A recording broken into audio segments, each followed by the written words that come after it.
그러나 그 꿈을 위해서 내가 한 발 한 발 내디디게 될 때 그는 더 이상 공상가가 아니라 아마 비저너리다, 그렇게 말씀을 드릴 수 있을 것 같습니다.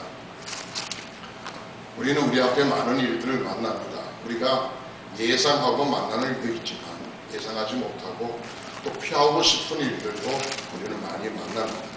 그 가운데서 늘 우리가 익숙한 것에 많이 휩쓸리는 경향이 참 많습니다. 주님께서 처음 만난 제자들에게 메시지 처음이요. 먼저 너희들 자신을 부인하라, 그렇게 말씀합니다. 저는 목회를 하면서 그 말씀이 얼마나 크게 와닿는지 모릅니다. 성도들이 많은 경험들을 가지고 또 많은 교육들을 받고 또 많은 여러 가지 노하우를 가지고 교회에 찾아왔는데 그걸 다 부인하라는 이야기가 어마어마하고 대단한 이야기잖아요. 그런데 주님께서 왜 그걸 부인하라 하냐면 그걸 가지고는 주님의 뒤를 쫓을 수가 없습니다. 따라갈 수가 없습니다. 늘 불행합니다. 늘 그냥 멈추죠. 우리가 잘 아는 예로 가르치도 마찬가지입니다. 3년 반 동안 열심히 따랐지만 마지막 순간에는 자기의 생각과 자기의 판단을 믿습니다. 그래서 예수님을 팔 수밖에 없는 겁니다. 그런 비전 우리는 이런 것까지 다 포기하는 겁니다. 하나님이 나에게 주셨던 꿈이 있습니까? 하나님이 여러분에게 주신 어떤 비전들이 있습니까? 그렇다면 그 비전을 우리는 어떻게 지금 관리하고 있나요? 그냥 우리 속에 내 속에 그냥 담아놓고만 있고 아쉬워서 말 한마디 할 때 아 나는 옛날에 그랬단다, 이런 식의 꿈들을 관리한다면 결코 우리는 비전너리가 될 수 없습니다. 우리가 가지고 있는 꿈들을 이루는 모습들이 나오는 것, 그것이 비전너리가 아닐까요? 우리 교회 뉴욕에서 온 사람이 있어서 이야기 들어보니까 뉴욕이나 우리 한국이나 비슷하답니다. 한국에도 보면 서울역에 가면 노숙자들이 참 많잖아요.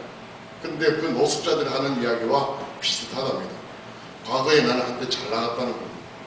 노숙자들 만나서 하는 이야기가 자기는 과거에 뭐 했고 근데 지금은 정말 성공한 사람들은 지금이 이야기할 거 없습니다. 내가 과거에 얼마나 못났는지, 얼마나 못생겼는지, 얼마나 못 살았는지 그 이야기합니다.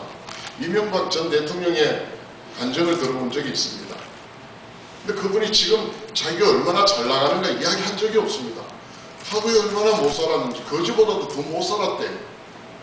그런데 자기를 지금 자꾸 이야기하는 것은 지금 별로, 그 자리가 별로라는 이야기입니다. 나의 부족함을 이야기할 때 하나님은 우리를 자꾸 끌어냅니다. 제가 다윗 앞에 쓴 골리앗 이야기를 참 좋아하거든요. 피하고 싶은 골리앗입니다. 왜 내가 골리앗을 만나야 돼요? 나는 군인도 아니에요. 근데 도시락 전달을 하다가 어떻게 거기 빠져들었습니다. 피하고 싶어요. 그런데 그 골리앗이 하나님을 욕해요. 도저히 참을 수가 없습니다.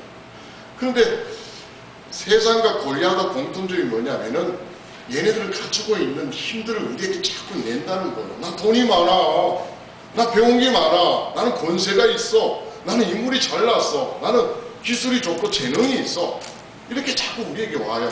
근데 우리는 그걸 비교해 보면은 참 못났어요. 가진 것도 없죠. 그렇다고 많이 배우지도 못했죠. 능력도 그렇게 뛰어난 것도 아니고 키도 큰 것도 아니고 잘생긴 것도 아닙니다. 그런 상황 속에서 그들 앞에 우리는 자꾸 주눅이 들어요. 다윗은요, 그런 골리앗 앞에 3미터나 되는 거인이 큰 칼을 들고 어르렁 그런 앞에 다윗은 골리앗을 보지 않습니다. 골리앗을 보고 자기를 보지 않습니다. 그는 골리앗과 하나님을 연결합니다. 골리앗 네가 아무리 위대한 장소라도 하나님 앞에는 안 돼. 아멘. 그는 네 힘과 그 권세를 가지고 칼 방패 들고 나오지만 나는 하나님의 이름 여호와 이름으로 나가. 저는 그런 대목에 가슴이 막 뭉클뭉클해져요. 나는 여전히 골리앗 보고 벽을 끌고 있지 않는가. 세상이 주는 어떤 그런 권세와 그 힘에 의해서 주눅 들고 있고, 내가 하나님의 이름으로 하나님이 세운 종으로 목사로 나아가지만 뭔가 이 반쪽 하나는 그냥 묶여있는 느낌들이 들 때마다 이 골리앗 앞선 다윗을 생각합니다. 그는 얼마나 자유로웠어요. 그는 하나님을 바라봅니다. 저걸 바라보는 게 아니라 하나님을 바라보고 그 하나님의 힘과 능력들이 그 삶에 막 퍼져나가잖아요. 저는 그것이 우리 비전을 갖고 있는, 우리 비전을 서로 나누는 우리들의 모습이 되었으면 참 좋겠고, 저는 그런 모습들을 되게 사모합니다. 아멘. 저도 목회하면서 어려움들을 참 많이 겪고 있고 지금도 겪고 있습니다. 큰 교회도 아닙니다. 그러나 그 하나하나의 그 고비를 넘길 때마다 그 상황 속에서 두려워할 때 제가 느끼는 게 뭐냐면은, 나는 하나님을 별로 신뢰 안 하고 있구나. 내가 목사지만 많은 훈련을 받고 있지만 난 하나님을 별로 믿는 것이 정말 좀 약하구나. 왜냐하면 돈 앞에서 벌벌 떨고 있고, 그렇잖아요. 어떤 큰 프로젝트 앞에 늘 생각하는 게, 재정이 모자라는데, 늘 이런 느낌들. 참 죄송합니다. 좀 신나는 이야기 해드리는데 부끄러운 이야기를 했어요. 그런데 세상에서 무서운 걸 바라보고 그 자리에서 내가 하나님을 볼 줄 안다면, 그 두려운 마음을 가지고 내가 그냥 좌절하고 절망하지 않고 그 자리에서 내가 하나님을 본다면 그게 소망이 아닐까요? 아멘. 저는 그게 꿈의 시작이라고 생각합니다. 매일매일 저와 여러분이 이룰 수 있는 꿈들을 향해 나아갈 수 있다면, 오늘 우리가 읽었던 성경 말씀은 너무나 잘 압니다. 갈렙이라는 사람이에요. 그는 45년 동안 늘 그걸 아마 간직하고 있었습니다. 그는 45년 전에 40일 동안 가나안을 다니면서 하나님 주신 땅이다. 그런데 같이 갔던 여호수아와 빼고 나머지 10명은 그 사람들을 바라봅니다. 그들은 안악 자손 거인이었고, 그들은 철병거입니다. 우리 식으로 하면 탱크입니다. 지금 시대 상황은 이스라엘 백성들이 지금 한참 뒤에 나라가 세워지고, 사사시대 지나서 사울 왕 때 그때서 칼이 있었습니다. 그러면 이 시대 때는 청동기 시대밖에 안 돼요. 그런데 그들 앞에 탱크가 있다면 얼마나 충격이에요. 성벽은 얼마나 두꺼웠어요. 그런 그들 앞에 처음부터 주눅들 수밖에 없잖아요. 근데 갈렙은 아니었습니다. 하나님을 봅니다. 하나님이 우리를 죽으러 보낸 거 아니야. 하나님 우리 사료로 보낸 거. 저들은 우리 밥이야. 그런데 다스리에 의하여 백성들의 마음이 무너져서 어쩔 수 없이 그들은 광야에서 방황했습니다. 그들은 1세대에 그들은 다 죽어갔지만 바울은 죽지 않았습니다. 오늘 성경에 보니까 45년이 지나서 45이 되어도 건강하다는 이야기입니다. 그는 꿈을 위해서 건강도 아마 관리했을 것 같아요. 꿈뿐 아니라 그의 삶의 모든 부분을 한 포인트에 둡니다. 자신이 가지고 있는 하나님이 주신 그 비전에 대하여 포인트를 두고 그는 45년을 거기에 맞춰 살아왔습니다. 아멘. 지금도 여전히 나는 건강하고 전쟁이 나와 싸울 수 있습니다. 그러니 이 산지를 나에게 주십시오. 저는 이 말씀을 묵상하면요, 자다가도 벌떡 일어날 것 같아요. 저와 여러분이 45년 뒤에 이런 이야기 할 수 있을까요? 우리 교회에 아이 하나가, 아이가 아니라 참 여집사 한 사람이 어제 그런 이야기 하더라고요. 30년 뒤에 자기가 이제 65살이 되었는데 그런 이야기 하더라고요.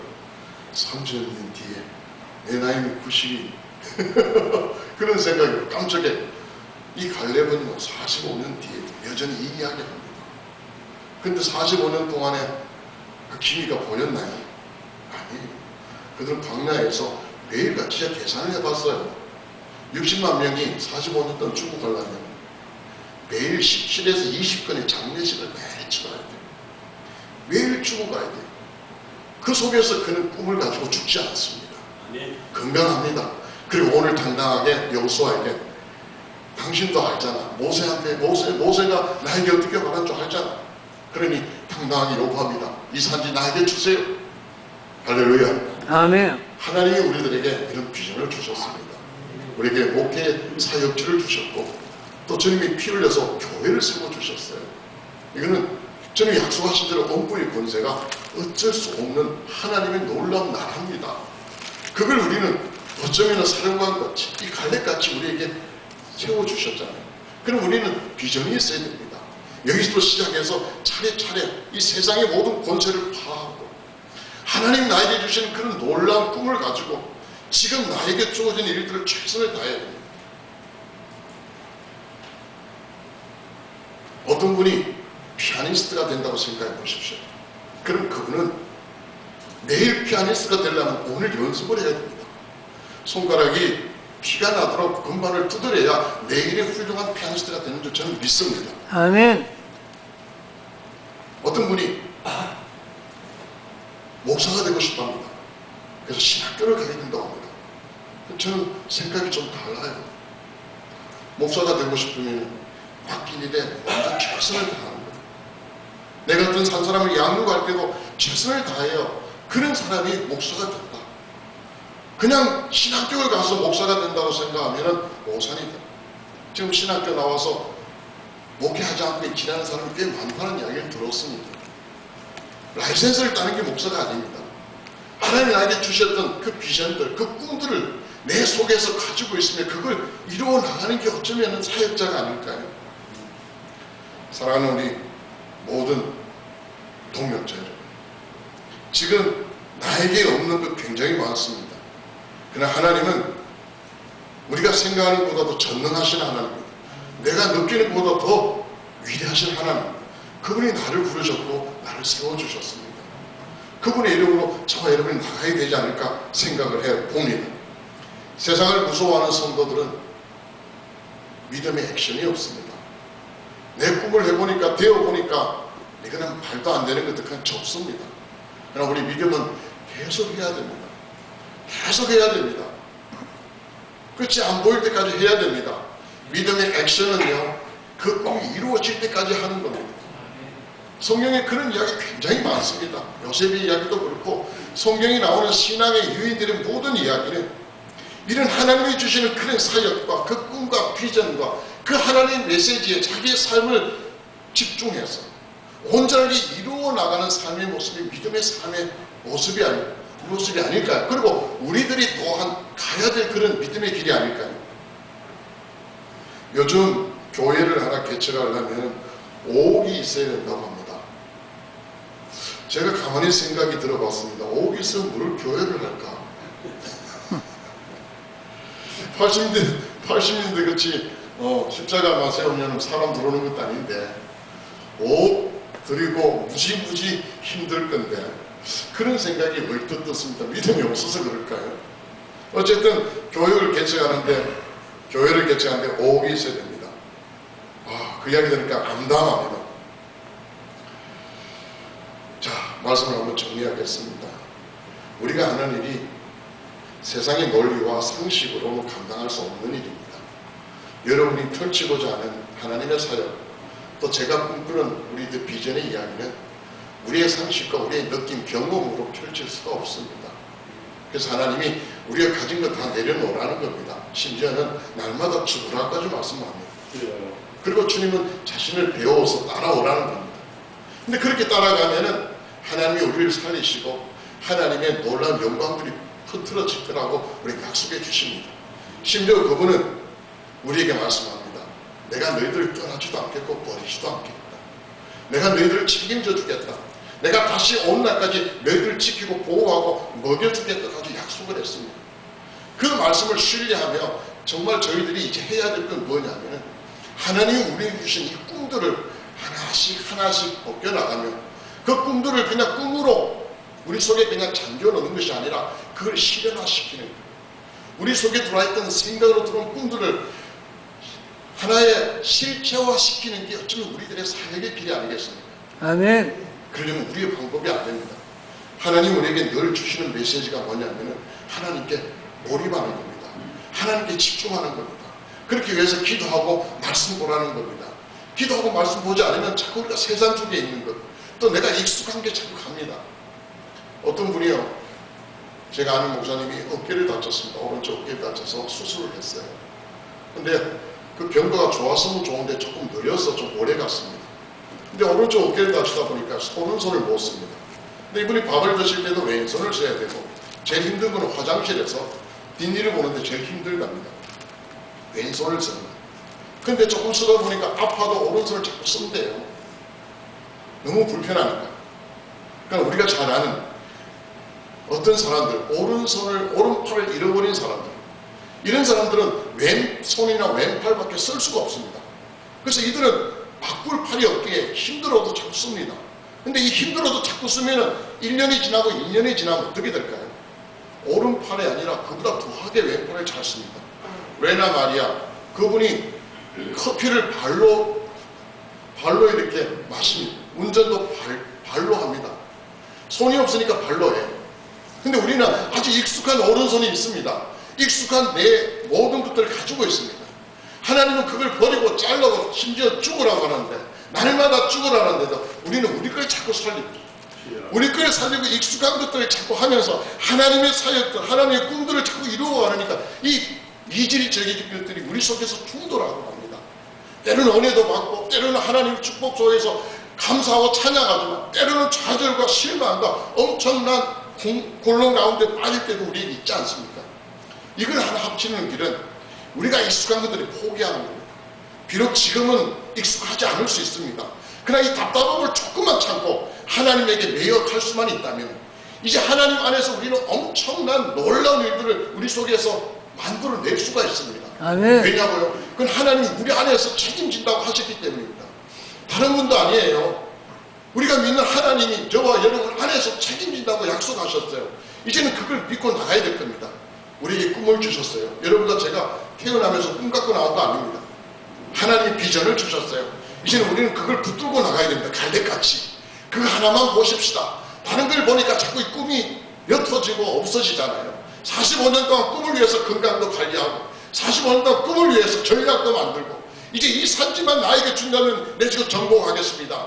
그것이 하나님 앞에 우리 사역자가 가져야 될 그런 비전이 아닐까요? 때로는 두려움이 있음을 고백합니다. 때로는 무서울 때도 있습니다. 어둠의 악한 권세가 덮칠 때, 여러분 그런 경험해 보셨나요? 저는 그런 사역을 합니다. 수많은 악령들이 뒤집어서서 성도들을 엄청나게 힘들어합니다. 온몸을 다 꼬입니다. 불신 남편이 자기 아내를 데리고 우리 교회에 들어옵니다. 손을 귀에다 막았는데 아무리 떼도 손을 안 띄어줍니다. 그래서 불신 남편이 택시 타고 옵니다.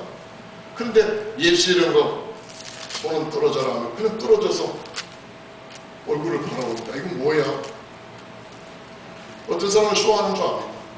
그런 어둠의 권세가 한두 시대가 굉장히 강하게 나올 때, 여러분 곡성이라는 영화 보셨나요? 거기에 나오는 스타일이 비슷합니다. 온 눈이 시뻘개지며 그 형상이 마귀 형상으로 덤벼들고, 그런 한두 사람이 아니라 무리로 달려들 때 두렵습니다. 왜 내가 이런 사역을 해야 될까? 그런 생각 들 때도 있습니다. 그때 내가 두려울 때 제가 붙들 수 있는 유일한 하나님밖에 없어요. 근데 그 하나님 붙으니까 하나님이 책임져 주시더라고요. 아멘. 그게 어쩌면 우리가 가야 될 숙명의 길이 아닌가 그렇게 생각을 해봅니다. 믿음의 길이겠죠. 두려움을 버리고 저와 여러분에게 있는 그 조그마한 믿음, 그 하나만 하루하루 나에게 펼쳐진 이 삶 속에서 하루하루 내가 꿈을 향하여 나아갈 수만 있다면, 분명히 하나님이 저와 여러분의 사역 앞에 그 비전들이 펼쳐지리라 저는 믿습니다. 아멘. 그것이 속히 이루어지면 더 좋겠죠. 그러나 갈렙은 그때까지 기다렸습니다. 이런 믿음이 우리에게 필요하지 않을까요? 물은 100도에서 끓습니다. 그러나 비중이 높은 물질 액체는 200도에서 끓는 것도 있습니다. 금은요, 펄펄펄 끓어야 깨끗해진답니다. 불순물이 떠나간답니다. 어쩌면 이 비전은 임계점이 와야 이루어지지 않을까요? 우리는 그냥 꿈을 가지고 있지만 아직 그 정도까지 가지 않은 것 같아요. 100도가 돼야 물이 끓잖아요. 우리 꿈이 끓어야 돼요. 이제는 끓을 뿐 아니라 넘쳐야 돼요. 할렐루야. 아멘. 넘쳐나야 됩니다. 저는 제 꿈이 그겁니다. 하나님이, 위대하신 하나님이 지금도 살아계시고, 믿는 자를 통해서 하나님은 그 영광을 펼쳐 보이라는 거예요. 그래서 그분이 임재를 통해서 모든 모임 속에서 하나님의 존재를 다 임재를 느끼게 하는 거예요. 저 그게 꿈입니다. 예수의 이름으로 하나님을 드리는 예배 가운데 하나님의 임재가 함께 있다는 걸 모두 다 느끼며 경험하며, 그 가운데 질병들이 치유되어지고 모든 악한 권세들이 떠나가며, 할렐루야. 아멘. 그게 제가 꾸는 꿈입니다. 오늘 비전 나누는 모임 속에서도 함께한 모든 동력자 목사님 여러분들이 이런 비전들을 좀 펄펄 끓였으면 좋겠어요. 그래서 다른 것 뭐 먹고 사는 문제도 중요합니다. 근데 주님은 책임진다 합니다. 그거에서 우리의 관심을 조금 더 꿈적으로 비전적으로 옮기기만 한다면 머지않아 아마 좋은 소식이 많이 생길 줄로 믿습니다. 아멘. 자, 같이 한번 기도하겠습니다.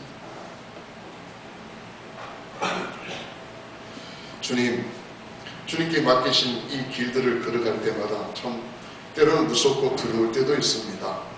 한 번도 걷지 못한 길이었기에, 그리고 세상을 향하여 주님의 영광을 외치는 길이었기에 많은 대적도 만나고 장애도 만나게 됩니다. 그럼에도 불구하고 하나님, 우리에게 주시는 그 꿈과 비전들을 가지고 믿음으로 하루하루 살기를 소망합니다. 주님의 말씀에 귀를 기울이게 하시고 주님 앞에 외치고 부르짖게 하시며 하나님이 주신 그 비전들을 실체화시켜 하나님의 영광을 펼쳐낼 수 있는 믿음의 비전으로 살아갈 수 있도록 도와주시옵소서. 아멘. 감사하며 예수님의 이름으로 간곡히 기도드립니다. 아멘.